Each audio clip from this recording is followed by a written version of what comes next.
Hello बच्चों, welcome back to maths study hut. कैसे हो आप सारे? आज हम स्टार्ट करने जा रहे हैं एक्सरसाइज 1.3 के फोर्थ से लेके अगले क्वेश्चन। ठीक है, चैप्टर 1 क्लास 9 का नंबर सिस्टम के। ठीक है, तो हमारा प्रीवियस वीडियो में एक साउंड का इशू आ गया था कुछ फोर्थ क्वेश्चन में। ठीक है, तो अब मैं फोर्थ क्वेश्चन आपको दोबारा से एक्सप्लेन कर देती हूँ, उसके बाद हम फर्दर अगले क्वेश्चन स्टार्ट करेंगे करने। ठीक है, तो फोर्थ क्वेश्चन देखो बेटा, express 0.999 in the form P upon Q। Are you surprise by your answer.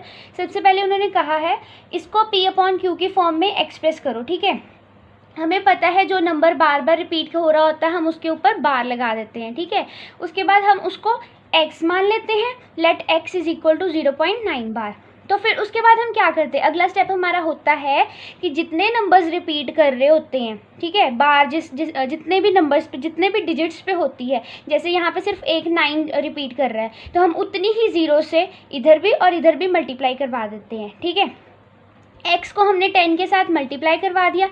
इस केस में एक ही डिजिट रिपीट कर रहा था तो सिर्फ एक ही जीरो से मल्टीप्लिकेशन होगी, इधर भी और इधर भी। x के साथ 10 मल्टीप्लाई हुआ, हमारा बन गया 10x। 0.9 के साथ हमारा 10 मल्टीप्लाई हुआ, इधर बन गया 9.9।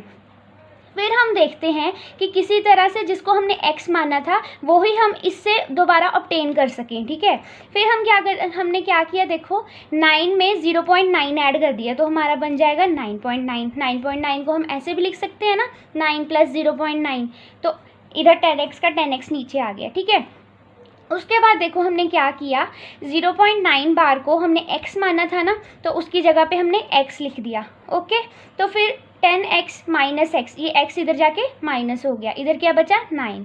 10x में से x गए, 9x आ गया। ठीक है, इधर क्या था 9, x की वैल्यू हमारे पास आ गई 1। ठीक है, और उन्होंने कहा था are you surprise by your answer. Yes, because देखो 0.99 को जब हमने P अपॉन Q की फॉर्म में एक्सप्रेस किया तो इतनी बड़ी जो हमारे डिजिट चल रहे थे 0.9999, तो उसका सिर्फ आंसर क्या आ गया, P अपॉन Q की फॉर्म में एक्सप्रेस करने के बाद सिर्फ 1। ओके, तो अब हम चलते हैं फिफ्थ क्वेश्चन पे। उसके बाद हम चलते हैं अब फिफ्थ क्वेश्चन पे। फिफ्थ क्वेश्चन पढ़ो बेटा। What can the maximum number of digits be in the repeating block of digits in the decimal expansion of 1/17? Perform the division to check your answer. वो कह रहे हैं कि जब हम 1 डिवाइडेड बाई 1 को 17 से डिवाइड करेंगे, ठीक है, तो कितने नंबर ऑफ डिजिट्स हमारे रिपीट करेंगे, हमने वो करके दिखाना है इनको। ठीक है, तो अब अगले पेज पे हम डिवीजन करनी स्टार्ट करते हैं। इन्होंने लिखा ना perform the division to check your answer. अब हम चलते हैं डिवीजन करते हैं। ठीक है, देखो बेटा 1 डिवाइडेड बाय 17 करना था, 1 डिवाइडेड बाय 17। सबसे पहले तो देखो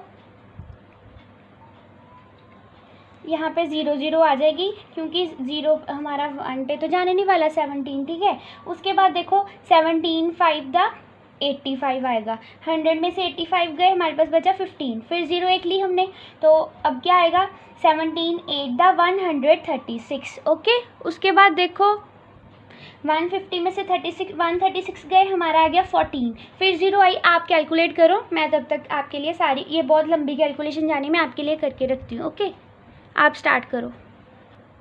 तो ये आ गई ये पूरी डिवीज़न। ओके, तो देखो इतने ज़्यादा नंबर्स हमारे यहाँ पे रिपीट कर रहे हैं 1/17 के डिवीज़न के केस में। ओके, अगर देखो बेटा ये क्वेश्चन अगर एग्ज़ाम में आ जाए तो इतना टाइम वेस्ट करने के बजाय मैं आपको एक मेथड बताती हूँ। देखो नंबर ऑफ डिजिट्स रिपीटिंग, उन्होंने मैक्सिमम नंबर ऑफ डिजिट्स पूछे ना, कितने रिपीट करेंगे, तो देखो मैक्सिमम नंबर ऑफ डिजिट्स उतने ही रिपीट करते हैं जितना कि डिवाइज़र होता है, मतलब डिवाइज़र से कम। जैसे इस केस में देखो क्या डिवाइज़र था 17 था, तो यहाँ पे मैक्सिमम नंबर ऑफ डिजिट्स कितने रिपीट कर सकते हैं 16। कितने कर सकते हैं 16, एक उससे छोटा। ओके, डिवाइज़र जितना भी होगा ना हमारा उससे एक कम हमारे maximum number of digits repeat करेंगे। ठीक है, तो यहाँ पे देखो 1 2 3 4 5 6 7 8 9 10 11 12 13 14 15 16 आ गए हमारे number of digits repeating. Okay, तो यहाँ पे एक शॉर्ट ट्रिक लिख लो, डिवाइज़र अगर है हमारा n, ठीक है, तो maximum number of digits maximum number of digits repeating कितने हो जाएंगे, n-1। ओके, ये लिख लो नोट्स में। ओके, डिवाइज़र अगर n है तो maximum number of digits repeating कितने हो जाएंगे, n-1। इंस्टेड ऑफ अगर आप ये पूरी कैलकुलेशन करके आते हो एग्ज़ाम में, इतना टाइम वेस्ट करके आते हो, तो ये शॉर्ट ट्रिक ज़्यादा बेटर है उससे। ठीक है, जितना हमारा डिवाइज़र होगा उससे एक कम हमारे मैक्सिमम नंबर। तो बेटा अब हम चलते हैं नेक्स्ट क्वेश्चन पे।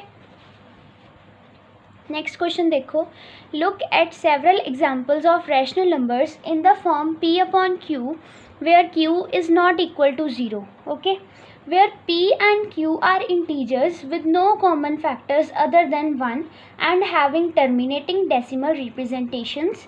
Can you guess what property q must satisfy? कहते हैं आपने ऐसी कुछ एग्जांपल्स लेनी है जो कि रैशनल नंबर्स की फॉर्म में हो, p/q की फॉर्म में। ओके, तो जहाँ पे उनका कोई कॉमन फैक्टर ना हो p और q का, सिर्फ 1 के अलावा कोई और कॉमन फैक्टर ना हो। ठीक है, मैं आपको बताती हूँ। जैसे हम एग्जांपल ले लें 3/8 की, इनका कोई कॉमन फैक्टर नहीं है ना। ऐसे ही 1/2 और 25/8 ले लो, 7/2 ले लो, जिनका कॉमन फैक्टर कोई ना हो। ठीक है, इनका सबका कॉमन फैक्टर क्या है, common factor is equal to 1। इन सबका कॉमन फैक्टर है 1। ओके, तो अब देखो हमने क्या करना है। उन्होंने कहा look at several examples of rational numbers in the form p/q where p and q are integers with no common factors other than 1 and having terminating decimal representations. Can you guess what property q must satisfy? इन सब की terminating decimal expansion होनी चाहिए, terminating decimal representation होनी चाहिए। ठीक है, उसके बाद हमने बताना है कि q जो है वो कौन सी प्रॉपर्टी को सेटिस्फाई कर रहा है। ओके, सबसे पहले हम 3/8 करके देखते हैं। 3/8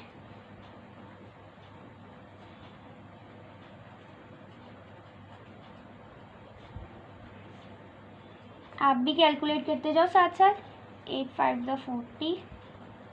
यहाँ पे देखो क्या बना हमारे पास, 3/8 जो था वो हमारा आया 0.375, मतलब 375,1000। ओके, तो हमारा ये आ रहा है और ये टर्मिनेटिंग डेसिमल एक्सपेंशन है। जो हमारा क्यू आया देखो बेटा 2 की पावर, ये जो 3/8 है, हम इसको ऐसे भी लिख सकते हैं ना, 3/2 की पावर 3। ठीक है, हम इसको लिख सकते हैं 2/2 की पावर 3। ठीक है, तो ये हमारी टर्मिनेटिंग डेसिमल एक्सपेंशन आ गई। ओके, अब हम चलते हैं नेक्स्ट एग्जांपल पे, 1/2 पे। अब हमने जब 1 को 2 के साथ डिवाइडेड किया तो हमारा क्या आएगा, 2 5 10। 1/2 को हम ऐसे लिख सकते हैं ना, 1/2 की पावर 1। ठीक है, और इसका क्या आया हमारे पास 0.5, मतलब 5/10। ओके, ये भी टर्मिनेटिंग डेसिमल एक्सपेंशन होगी। अब हम नेक्स्ट एग्जांपल पे चलते हैं। नेक्स्ट हमारे पास क्या थी, 25/8। 25/8। ठीक है, इसको हम करके देखते हैं। 25/8, 8 3 24, 8 1 8। तो आगे हम चलेंगे जब 8 2 16, 4 आया, 8 5 40। ठीक है, तो इसका हमारे पास क्या आ गया, 25/8 का 25/2 की पावर 3। ठीक है, तो इसका हमारे पास आंसर क्या आ रहा है, 3.125, जो कि टर्मिनेटिंग डेसिमल एक्सपेंशन है। ठीक है, एक एग्जांपल रहेगी 7/2, उसको आप खुद करके देख लेना एक बारी, उसका भी टर्मिनेटिंग डेसिमल एक्सपेंशन आएगा और उसका जो आएगा 7/2 का वो आंसर आएगा 3.5। और 7/2 को देखो हम कैसे लिख सकते हैं बेटा, 7/2 को हम ऐसे लिख सकते हैं ना, 7/2 की पावर 1। अब आपने एक बात नोटिस की होगी, जो क्यू में सब चल रहे हैं डिनोमिनेटर में, वो 2 की पावर्स में चल रहे हैं। देखो इधर भी और इधर भी। ठीक है, सब हर साइड देखो बेटा 2 की पावर में क्यू आ रहा है हमारा। ओके, 2 की पावर 3, 2 की पावर 1, 2 की पावर 3, 2 की पावर 1। तो इससे हम ये क्या लिख सकते हैं कि क्यू कौन सी प्रॉपर्टी को सेटिस्फाई कर रहा है, तो मैं आपको बताती हूँ। हम लिखेंगे क्यू का क्यू कौन सी प्रॉपर्टी को सेटिस्फाई कर रहा है? Prime factorisation of Q will be of the form 2 की पावर n 5 की power m. Okay, where n and m are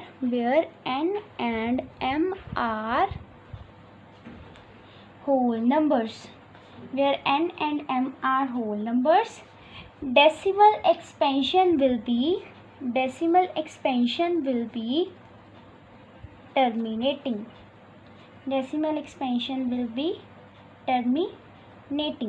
ये हमारी Q की प्रॉपर्टी आ गई, ठीक है. Prime factorisation of Q will be of the form 2 raised to power n 5 raised to power m, where n and m are whole numbers. Decimal expansion will be terminating. अगर देखो Q की powers 2 की power n आ रही है या फिर 5 की power m आ रही है, मतलब Q में 2 आ रहा है या 5 आ रहा है और उनकी पावर्स समथिंग कुछ भी आ रही है. देखो n की जगह 1 भी हो सकता है, 2 भी हो सकता है, होल नंबर्स का है, 0 भी हो सकता है, 5 की पावर 0 हो सकता है. यहाँ पे देखो सब में 2 की पावर्स चल रही थी ना, 2 की पावर 1, 2 की पावर 3, यहाँ पे 5 की पावर तो 0 है. ओके, तो कहते decimal expansion will be definitely terminating. तो हमेशा जो डेसिमल एक्सपेंशन आएगी हमारी वो क्या आएगी? टर्मिनेटिंग. अगर 2 की पावर n होता है Q और 5 की पावर. इसके बाद देखो बेटा 7th question. Write the 3 numbers whose decimal expansions are non terminating and non recurring. Okay, कहते ऐसे 3 नंबर्स हमने बताने हैं जिनकी डेसिमल एक्सपेंशंस नॉन टर्मिनेटिंग हो और साथ साथ नॉन रिकरिंग हो, मतलब जो नॉन टर्मिनेटिंग भी हो और नॉन रिकरिंग भी हो. ठीक है, तो हम लिखते हैं जैसे कि एग्जांपल में 0.10 1 0 0 0 1 0 0 0 1 0 0 0 0 1 एंड सो ऑन. ठीक है, तो देखो ये नॉन टर्मिनेटिंग भी है और नॉन रिकरिंग भी है. एक ही डिजिट बार बार रिपीट नहीं कर रहा है ना, बार बार अलग अलग कुछ आ रहा है. देखो यहाँ पे 1 0 थी, यहाँ पे 2 आ गई, 3 आ गई, 4 आ गई, ऐसे ही आती जाएगी आगे आगे. तो सेकंड देखो हम और क्या ले सकते हैं, आप ले सकते हो जैसे कुछ भी ले सकते हो. 0.160 1600 16000 1600 0 एंड सो ऑन. ठीक है, आप ऐसे नॉन टर्मिनेटिंग और नॉन रिकरिंग में कोई सी भी एग्जांपल ले सकते हो. थर्ड केस में देखो आप ले लो 0.250 2500 25000 25000. ऐसे केसेस में मतलब आप कोई जैसे 0 अगेन मोस्ट इंक्रीज करती जा रही, ऐसे केसेस भी आप ले सकते हो नॉन टर्मिनेटिंग और नॉन रिकरिंग के केस में. ओके, उसके बाद यहाँ पे ये क्वेश्चन ख़त्म हो गया. सिंपल था, जो हमने वो नंबर्स बताने थे जिनकी डेसिमल एक्सपेंशन नॉन टर्मिनेटिंग भी हो और नॉन रिकरिंग भी हो. देखो ये सारी नॉन टर्मिनेटिंग भी है और नॉन रिकरिंग भी है. आगे आगे कुछ ना कुछ और आता जा रहा है और ये कहीं ख़त्म भी नहीं हो रहा, इसलिए ये नॉन टर्मिनेटिंग भी है. ओके, उसके बाद हम चलते हैं 8th क्वेश्चन पे. 8th क्वेश्चन देखो, find 3 different irrational numbers between the rational numbers 5 7 5 divided by 7 and 9/11. ठीक है, इनके बीच में हमने कोई 3 डिफरेंट इरेशनल नंबर्स बताने हैं. देखो 5 को 7 के साथ डिवाइड करके देखो 0 7 7 द 49. ठीक है, उसके बाद 7 1 द 7, फिर 3 7 4 द 28. ठीक है, उसके बाद हमारे पास 2 बचा, फिर 0 आ गई, 7 2 द 14, फिर 6 7 8 द 56. उसके बाद 4 7 5 द 35. उसके बाद 5 बचा हमारे पास, 7 7 द 49. फिर से हमारा यही वाले स्टार्ट होगी. यहाँ पे देखो 10 था ना, यहाँ से फिर से वही स्टार्ट होने जा रहा है 7 1 द 7. तो यहाँ पे इतने पे 12 आ जाएगी हमारे पास. ठीक है, ओके, यहाँ पे यहीं से स्टार्ट हो गया था, 50 पे स्टार्ट हो गया था. देखो इसलिए 7 पे भी 12 आ जाएगी. ठीक है, यहाँ पे नहीं स्टार्ट हुआ, यहीं पे स्टार्ट हो गया था 50 के वाले केस में ही. ठीक है, तो यहाँ पे हमारा क्या बना, 5 डिवाइडेड बाई 7 0.714285 बार. अब हम चलते हैं 9 डिवाइडेड बाई 11 पे. 9 डिवाइडेड बाई 11 देखो जब हम करेंगे पहले तो 90, ठीक है। 11 8 द 88, 2 हमारा बचा। तो उसके बाद हमने क्या करना है, 11 1 द 11, हमारे पास क्या आया, 9 आ गया, ठीक है। देखो ये यहाँ से फिर से रिपीट होने जा रहा है, ठीक है। तो हमारे ये बार आ जाएगी 8 1 पे, ठीक है। तो 9 डिवाइडेड बाई 11 हमारे पास क्या आया, 0.81 बार, ओके। अब देखो हमारा 5 डिवाइडेड बाई 7 का आंसर आया 0.71428857 पे बार, ओके। और 9 डिवाइडेड बाई 11 का आया 0.81 बार, ठीक है। इनके बीच में हमने 3 डिफरेंट इर्रेशनल नंबर्स बताने हैं, ठीक है। तो लिखेंगे 3 irrational numbers are कौन कौन से आएंगे, फर्स्ट नंबर पे आ जाएगा हमारा, देखो इनके बीच में हमने बताना है 0.7142857 बार के बीच में और 0.81 बार के बीच में। हम क्या लिख सकते हैं, देखो 0.75075007500075 सो ठीक है, 000 लगा दो आप, ठीक है। सेकेंड हम क्या लिख सकते हैं, 0.76076007600076000, ओके। ऐसे ही 0.7707700770000770000, ओके। ये हमारे 3 डिफरेंट इर्रेशनल नंबर्स आ गए, किस किस के बीच में, 5 डिवाइडेड बाई 7 और 9 डिवाइडेड बाई 11 के बीच में, ठीक है। तो यहाँ पे हमारा 8th क्वेश्चन भी फिनिश हो गया। अब हम चलते हैं इस एक्सरसाइज के लास्ट क्वेश्चन पे, 9th question, okay. 9th question देखो बेटा, classify the following numbers as rational और इर्रेशनल।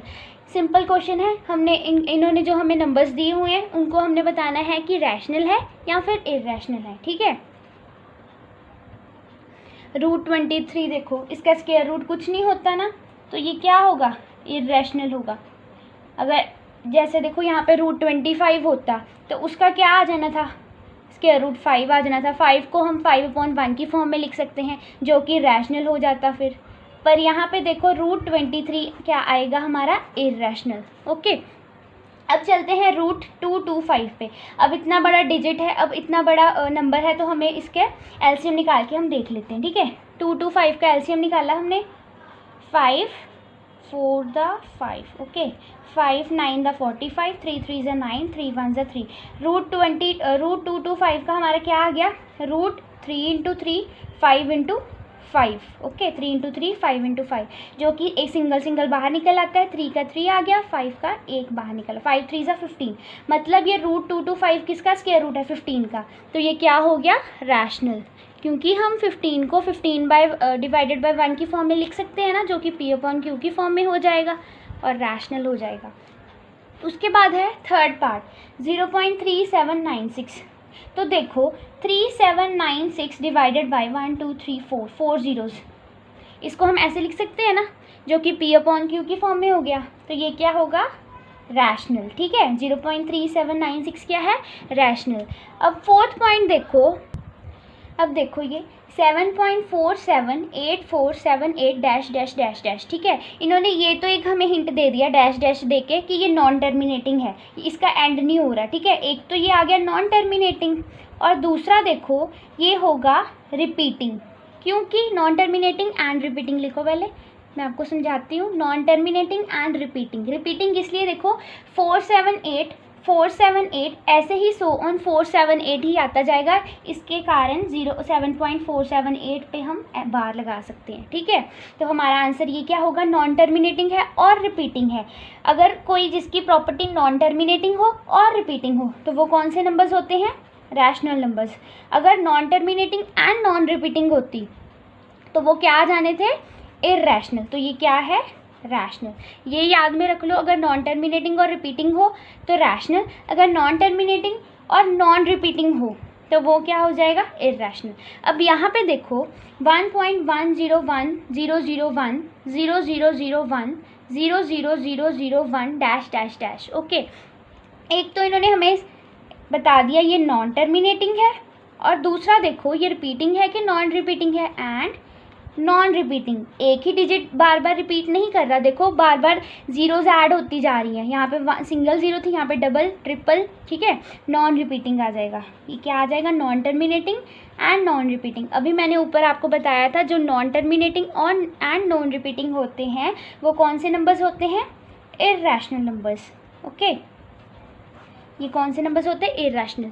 जो नॉन टर्मिनेटिंग और रिपीटिंग होते हैं वो होते हैं रैशनल, और जो non terminating and non repeating होते हैं वो होते हैं इरेशनल नंबर्स। तो बच्चों यहाँ पे हमारी एक्सरसाइज 1.3 फिनिश होती है। अगर आपको वीडियो पसंद आई हो तो please like, comment and share, and don't forget to subscribe my channel. Okay, bye.